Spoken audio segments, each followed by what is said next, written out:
on, guys? It's your boy Mixon back once again. Yeah, so this week we're reviewing or doing a beat breakdown on a little baby type beat. First things first, we voted on this on my Instagram story. I'll make sure you guys are like always voting on that story. That's where I count the votes.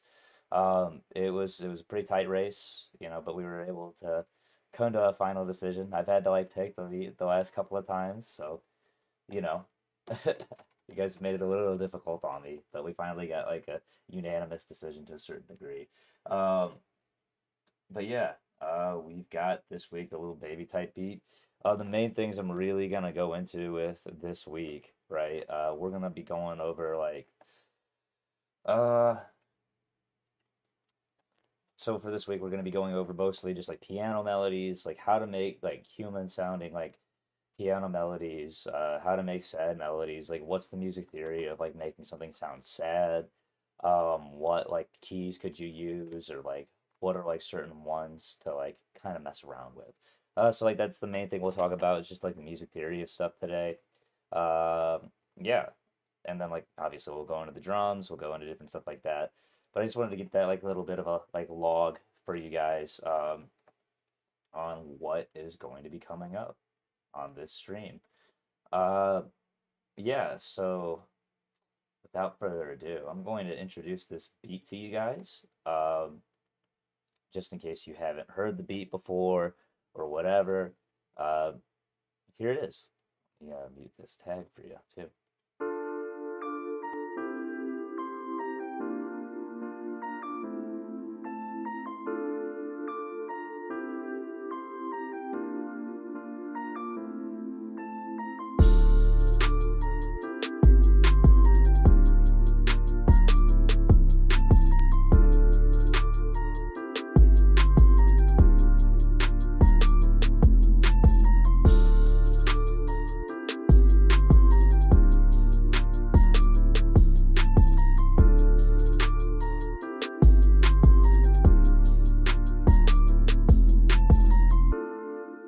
Yeah, so that's what the beat sounds like all together. Um, so the first thing that I'm gonna go into today, so like we've got two different piano melodies that we've got here, right? So let's see, is the one. Boop. Okay, so what we did here, right, is we followed. It's an interesting kind of pattern that we did with the melodies. So just starting with these keys.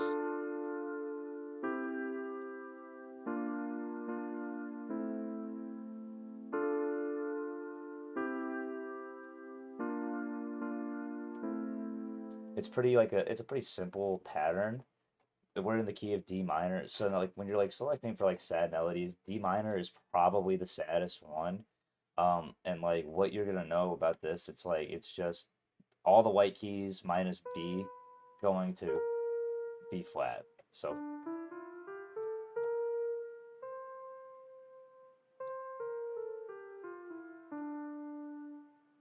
it already sounds kind of sad.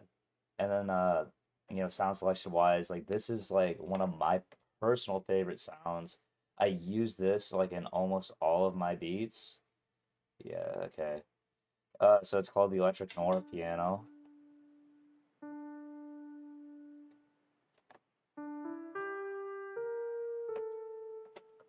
And the way that like it like adds like a little bit like a rain effect to it, and this is just coming from the electric grand pack of the addictive keys. Um, Again, I think I just bought this one when it came with like when I bought like Omnisphere or something. If that's right, I can't remember like what I got it with. It might have been with my Focusrite audio card. I don't know, but I had a choice between MX Grand or the uh, Electric Grand, and I chose the Electric Grand because it was a little bit different, and it's kind of like shaped how I like made beats. So those decisions can affect. But basically, what I did here, right? So to like build this up, I if you watched my last video on like music theory, it was with I think like a Suicide Boys type beat. And like, or no, it was a Zaytoven type beat, a Gucci Mane, NBA Youngboy, and Zaytoven beat. I was just talking about dark melodies and how to kind of construct that together. So like the main thing you generally like want to start out with when you're making one of these, if I like was gonna make this from scratch, right? Um, so like you start with your bass notes, right? And you could do it by like the numbers if you want, but like what I like to do, like with this one, I started off with like playing this chord,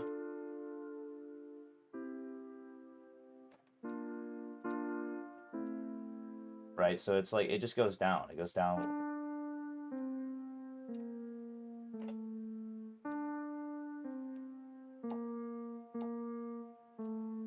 That's basically what I did. I just played those notes and then I like built chords off of it. So you just skip notes. So like if I'm drawing this in, snap to the scale, go to D minor,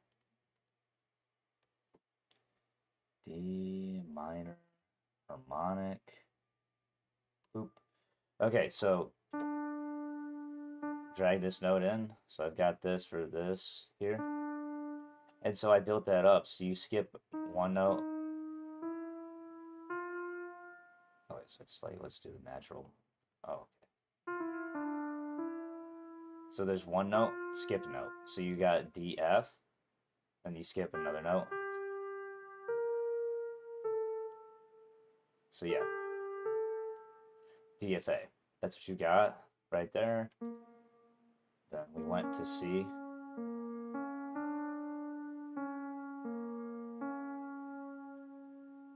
Oh, I don't think this is the right scale. Wait. D minor natural. There we go. So C, E, because you skipped E, then G.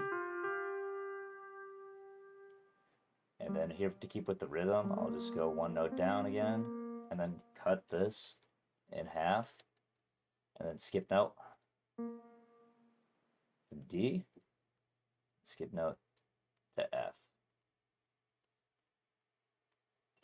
So we got that, and then we go to this last one, which is A, C, E.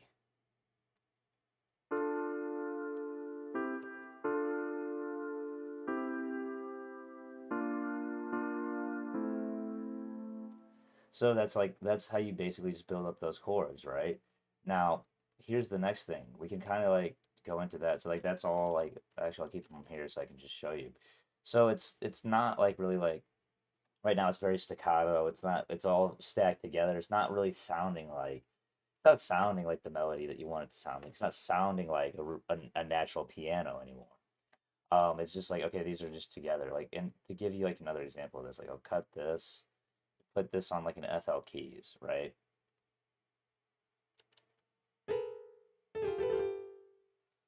And then paste.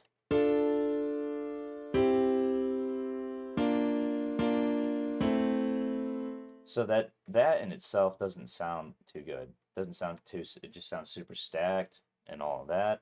Um, so what I'm going to do first is hit the strum or Alt S, and then you just put the strum here. Preserve the end so it doesn't like taper off into it. I mean, you can if you like basically want to like simulate having like a resonance pedal being pressed down. It just which would just extend it out for a little bit longer time. And then I don't alternate the directions. I just keep it the same, so it's like always going just kind of like that with the keys. So I do that. So that kind of in itself makes it sound like more of like a humanized chord, right? Then I edit, go into the randomize or Alt R, and then I randomize the velocity. So like you can kind of like make it go as like much as you want, just to like make it random, right? Hit accept, and then you can go into where's the levels, scale levels, and reset. If it's too harsh, you go down. Make it more centered.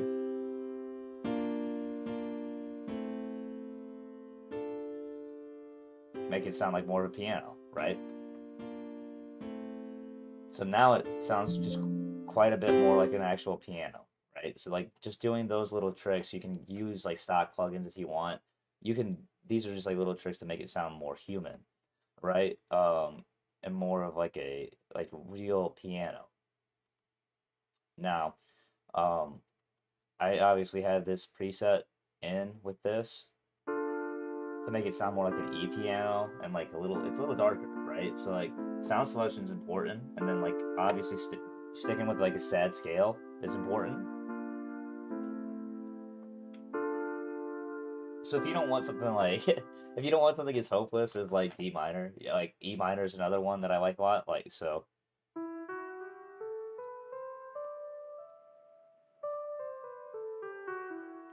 the only thing that's different from the white keys on that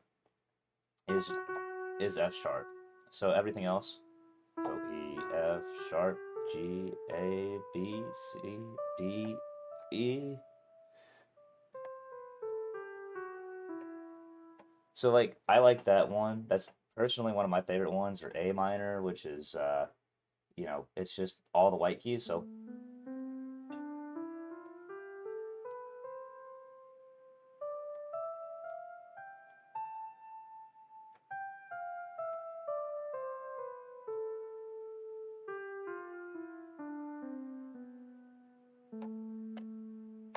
right.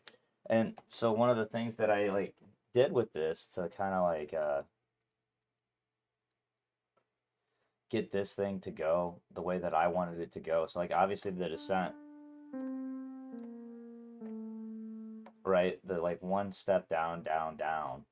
The reason I did that is just so that it like when you like slowly make it lower and lower, it kind of creates a sense of sadness, a little bit of hopelessness, right? When you like play like this, so there's like a dissonance between 1 and 7. Like when we play them together, doesn't sound quite right. It sounds like a little confusing. And then like same with that, same with that. But when you go 4, it does sound natural. But like when you put it together, like makes it mysterious and like dark and a little hopeless. When you like are going down in like a slow descent from like 1 7 6 5. So that's like a 1 7 6 5 pattern. So it's just like a slowly decline. And I added some rhythm in there just to make it like a little bit different, not completely stacked on top of each other. It's pretty stacked on top of each other, but you know, it's just kind of want to talk about like that. Because like if you do the slow decline, that like makes things seem sadder, it gives more dissonance, like I talked about here. So like dissonance is like when they sound like this, like sound like wrong notes or like confusing or like mysterious together, right? Not quite like the exact sound that you want like in a classical type piece or whatever piece, right?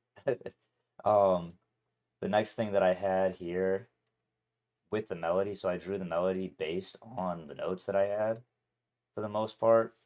So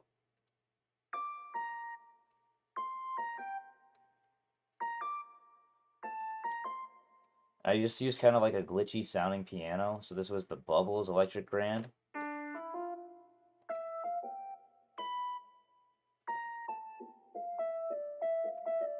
Sounds like a little distortiony, um, right? And I just put like I think like just like a little bit of EQ on it, not like really a whole lot going on with it. Just like it's a little bit of a distortiony sound. And the way I just based that is like based off of the root note and kind of just playing off of that. Like, okay, what sounds good here? Does this like do these fit? It's like so like when you already have your chords and you're drawing in stuff, right?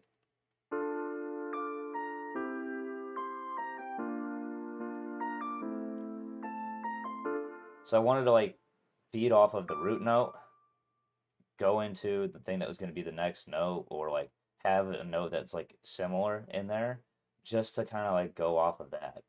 And that to me is like one of the main things you can keep going with your melody, you know, throughout all of this. It's just definitely like try to like keep everything in here like part of the notes, and then you can just build off of that from there.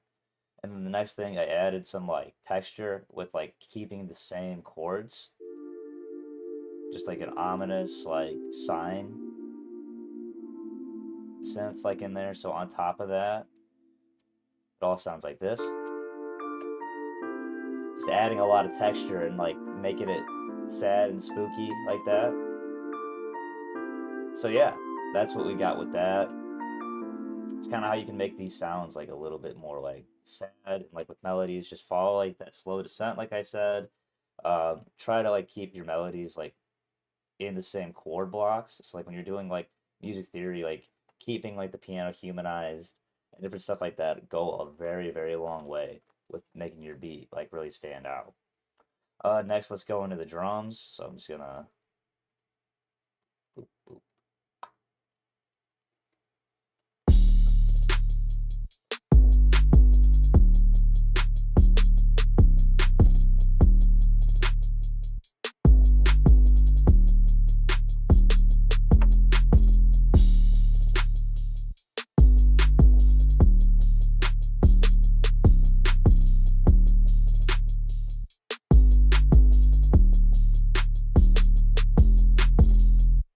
Okay, so those are the drums, right?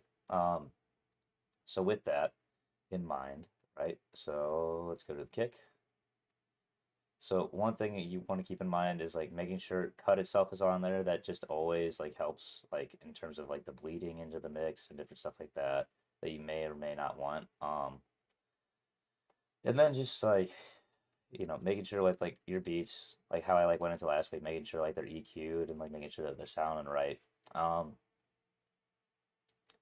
but like the ways you can do that, like cutting itself goes a long way, so it doesn't like bleed into the next track, so it doesn't like keep repeating the sound and different stuff like that. Turning off the loop points in here, and then like if it's like a sound you're using a lot, one right after the other, like if it's a hi-hat, you can kind of stop some of the bleeding or like some of the weird frequency transfer by just setting the envelope to like attacking all the way, hold, sustain, release. With the kick, I didn't really need to do that because it was a short enough kick that, right? The way I always get my kicks to punch through too, it's like I start with the root note that they're in, and then just crank up the velocity to as high as it will go, and then I'll edit some of the EQ and different stuff like that with the soft clipper as well. Then I had a crash in here. I started off pretty interestingly, I guess, with this beat. Um, and just the crash sounds like this. Just a Beethoven crash. Um, then a clap. It's more of like a clap snare, all in one. So it's like layered together to sound that way. Then we had our open hats.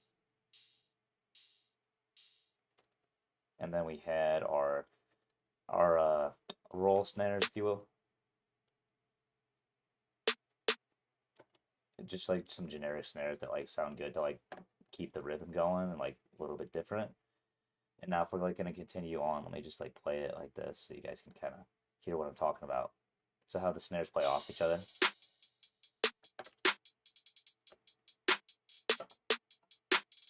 So like that little like call and response with the like snares and the claps like that. I feel like that's like a good way to kind of like keep your beat bouncy for sure.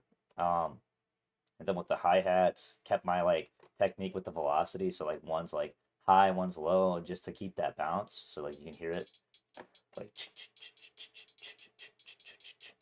and then like then doing the rolls after the fact. And you can just do a roll by like highlighting a section, hitting Alt U, and that'll chop it, or Control U, and that'll snap to the grid, and then chop it that way, or Command U if you're on Mac. But yeah, like keeping that bouncy, and then we added our 808s and our kicks, right? Like we already showed you the kicks, but the 808s.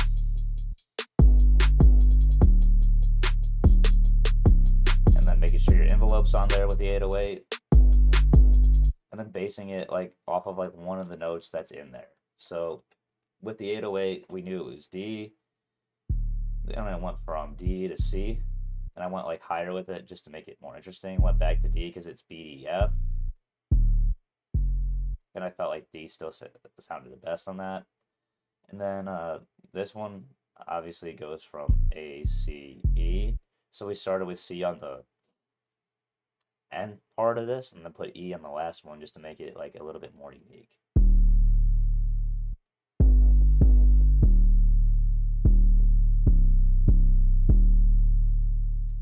Oh, and sorry, I misspoke. It's G, not C for the other one. So because it's C, E, G.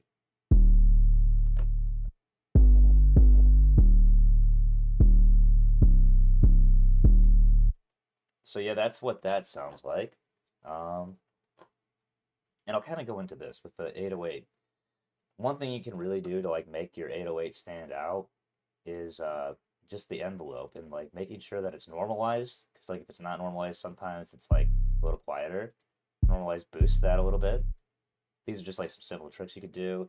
Hit the envelope, hold it all the way out, and make sure the rest of them are turned off. This will make sure that like when you're holding the note, it'll go through the extended part, and then if you're not, it'll stop right away. So like you've got so much room to kind of like play around with it and make sure it doesn't like bleed. Because if I didn't have this on, playing all those notes together, right, it makes it sound bad. But like if I did this, it's not bleeding into the next one. It's not like it's fast and it's cutting off like not when I want it exactly, right? But I'm holding it there so I can make it last as long as I want and not like have it bleed in. Another thing you can do with your 808s just to really make them stand out is go into the audio editor and make sure the root note is tuned in, right? So this is C, and we're tuned in to C on here. And the way you can just change that if it's like on a different note. So like let's say if it was on A, we switch it to A by like right clicking on it, but it's C, so we'll like right click it back, and this will like put it into like in the right tune, and it's like how you get your bass in tune, and then you can kind of like play the notes, and it'll actually be the notes that they're supposed to be instead of a different one. Because like when you're getting these samples, they like maybe like play it just to make it sound more interesting in the samples. So, like you'll click that like, oh yeah, I want to use this sample for my drums and different stuff like that. But yeah, so those are all the drums that we've got, and the beat all together. I'll play that again for you guys.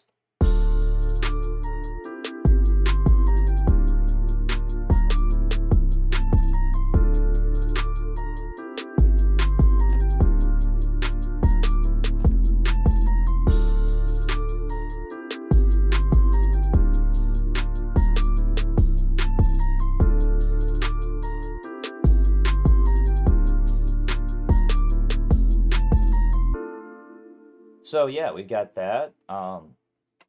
Another thing we can kind of go into here is just the song structure. So just like my typical structures, longer, a little bit of an intro. So 16 bar intro, 16 bar hook, 24 bar verse, 16 bar hook, and then another like just an 8 bar outro with a little bit of tail on it.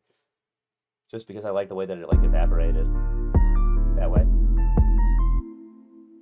Just like let that like white noise come turn down slightly. I just thought that was a cool way to like exit this beat.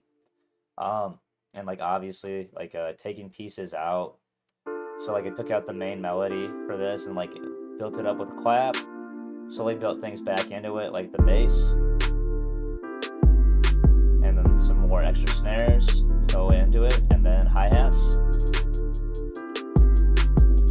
And like really just kind of like let the beat shine like in different pieces. You gotta like if you gotta be like confident in each one of your sounds, because if you're like taking pieces out, it's like, okay, this is how you make it sound like the beat is changing, when it's really just your same like 8 bar loop. This is like how you kind of like make the beat progress.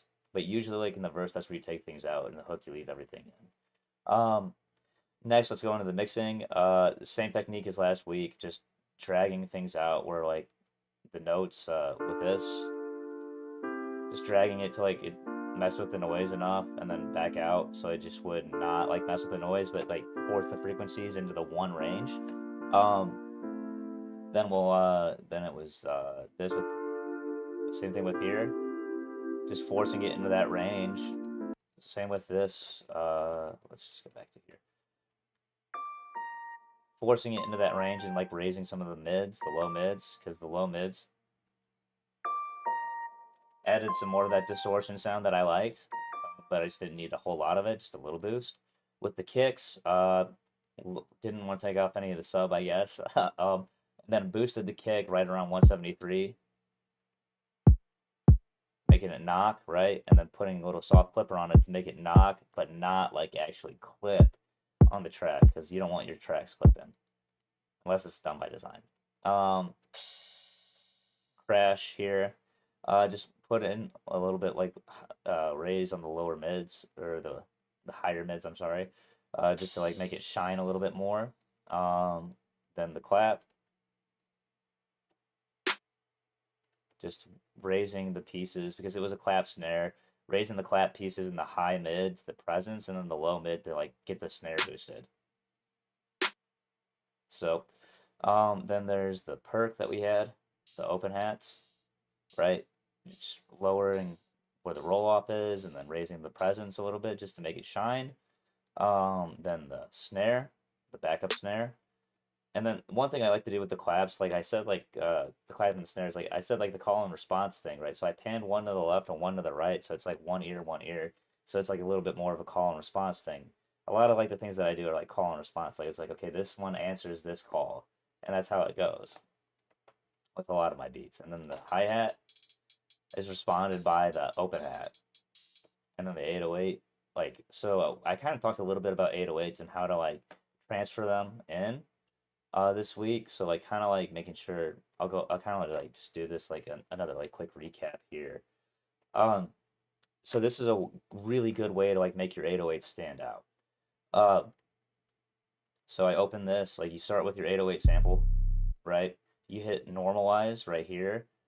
This will just like boost the overall level of it without like making it like go over the top. It'll just make it sound like all the way through and through a louder sound unless it's fading out. Next is the envelope, what you want to mess with here. This is like how it responds with your MIDI keyboard. So you turn on this envelope and adjust the attack all the way to the top so it responds as soon as you hit the key, holds for as long as you have the key on, and then drops off as soon as you let go of the key. So like it sounds like this. So I let go, on, let go, on, let go, and see that versus this where it would be. You see, like it just like it kind of rumbled at one point, right? Clashed a little bit. When that happens, that's because the envelope's messed up, and then like it's just like rumbling and they're fading into each other. That's why you gotta like kind of like have this envelope set. Next is like editing the MIDI for it. Um, in the audio editor, you want to right click on this, go to the audio editor or Control E. Make sure your pitch is in tune. So detect pitch regions on the flag there in Edison. It'll say C, and then you can like change the root note by like right clicking on the note, and then that'll like make sure that your bass is in tune. The next thing that you want to do is just play like based off of your bass notes, like I showed you before. Um, and then after that, you want to like mix it in here. You want to roll off the high end and then like boost your bass and then add some soft clipper to like make sure that the bass is hard hitting still. Have a little distortion and then like also just make it kick without like making your whole beat clip and be over the top. So just give it like a much fatter sound. But yeah, that's what I got for you guys this week. Nice little video, nice like 30-minute video or so. Yeah, so we talked about melodies, we talked about how to mix 808s, we talked about different drums and like how you can make that into like a little baby type beat. So like I guess like the one thing that makes it like little baby is like how the hi-hats hit.